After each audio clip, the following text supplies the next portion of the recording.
You know, it really hurts. You have a Muslim leader that doesn't want to admit to the problem that we have a radical Muslim community. What do you say to that? What do you say to such a person? Honestly, I'm Muslim. You want to practice taqiyya with me? Honestly? You think I don't know what taqiyya is? You want to come out on television and practice taqiyya on me? Honestly? How do you come up with such stuff and say you're living in peace? I mean, there's a terrorist attack every single day. In the Middle East where you're from, your country is not stable. Iraq is not stable. Iran's not stable. No country is stable. And now they're moving on to the West. First thing in the morning, you come out and you say such words as though we're living in peace and there's no problem, you know. All the people that were killed, you know, all the terrorists are lone wolves, you know. Why? Why lie to the people? Why? What kind of a religion is this? You know, ask yourself, what kind of a religion is this that is full of lone wolves, you know? These are not lone wolves. We have an ideology that we need to own. We have a problem we need to own.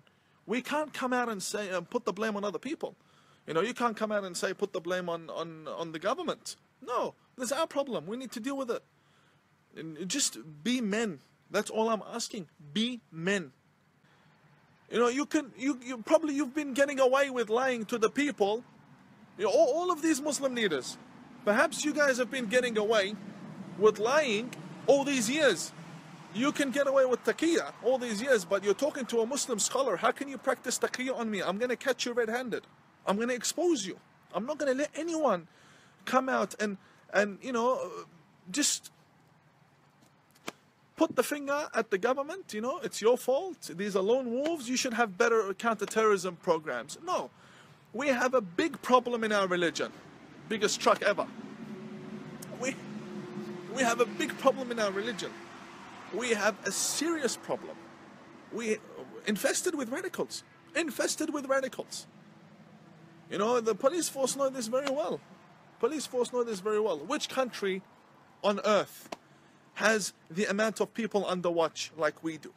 You know, in one state, 300 people under watch. Like, what is going on?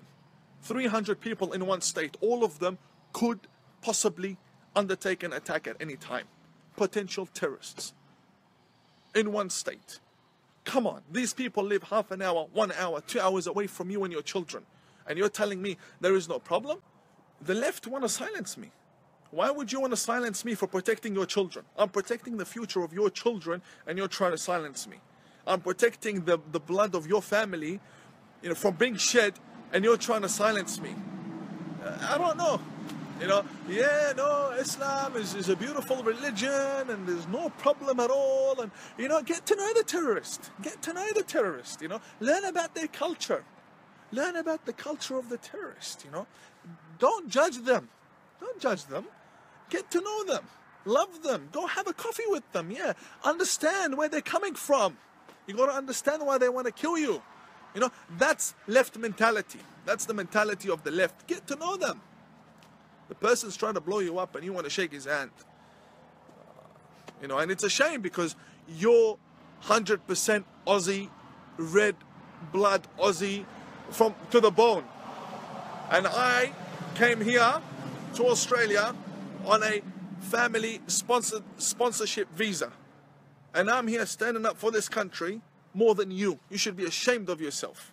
Calling yourself an Australian by origin, you should be ashamed of yourself. That someone like me comes out and is defending your country more than you. Although I do believe this is equally my country. And I would defend it any day. From any threat. I'm not here to take your votes or take your funding, you know. I'm here because I want to fix my religion. And you're not letting me do that. That's the problem. And coming from a background where my family had been executed and my family had been tortured and so on, you're not going to silence me. I was never afraid of Saddam Hussein or his people. I was never afraid of ISIS. I was never afraid of anyone. I'm not going to be afraid of you. You're not going to silence me at all. At all.